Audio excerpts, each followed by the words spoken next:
Today I could ask you if you know what the evolution and styles of architecture has been. Many of you might know something about it, or maybe not. But instead, I'm going to rephrase my question and I'm going to ask you, have you seen the evolution and styles of architecture? Now, many of you have seen changes in architecture. I believe that this is relevant to you because we spend a lot of times together indoors. So that means that we're always surrounded by architecture. So this can sometimes influence us to make judgments about influences. But I wonder, how can we judge something without knowing what something has gone through? Today, I will be teaching you about the three main aspects that have influenced the architecture. I will be covering three main points.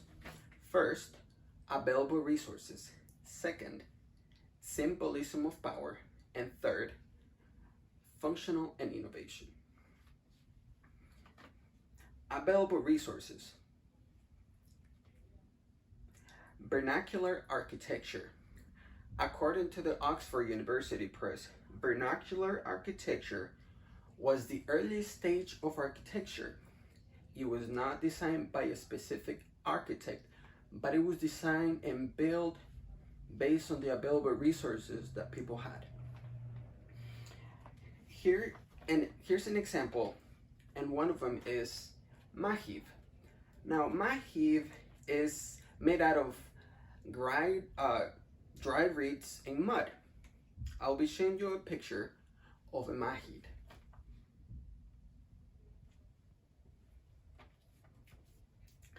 Another great example is a scarecrow. Now this, people would carve into the earth and make a huge hole and put rocks around the hole to make walls. Here's a picture so you can get an idea of a scarecrow. Now that I've given you a little bit of information of available resources, I will be talking about how it symbolizes power. A great example are the pyramids of Egypt. They built these huge pyramids just for the pharaoh, so they can only bury him in there. Now their ambition grew so big that it led them into making bigger and bigger pyramids. Another great example is the Parthenon. This was built by the Roman Empire. It was built in Greece. They say that it represents the holy power of the gods. Here's a picture of the Parthenon.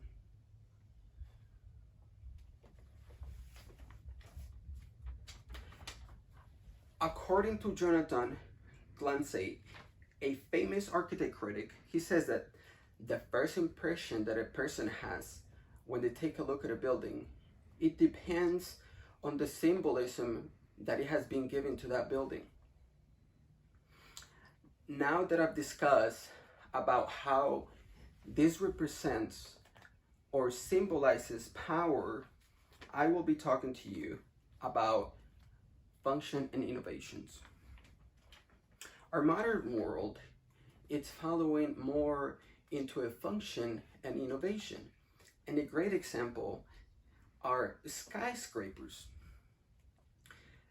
They have been getting taller and taller and taller due to its functions. It allows many floors in a very small piece of land. So here's a picture of a skyscraper. Another example are libraries. They are moving more into futuristic looks.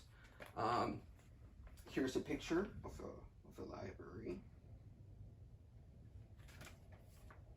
Now, Mark Krischer, who is an architect and an entrepreneur, in one of his books he said, architecture in the future is moving and is focusing into a function. And now everything that is being designed relates to new technologies.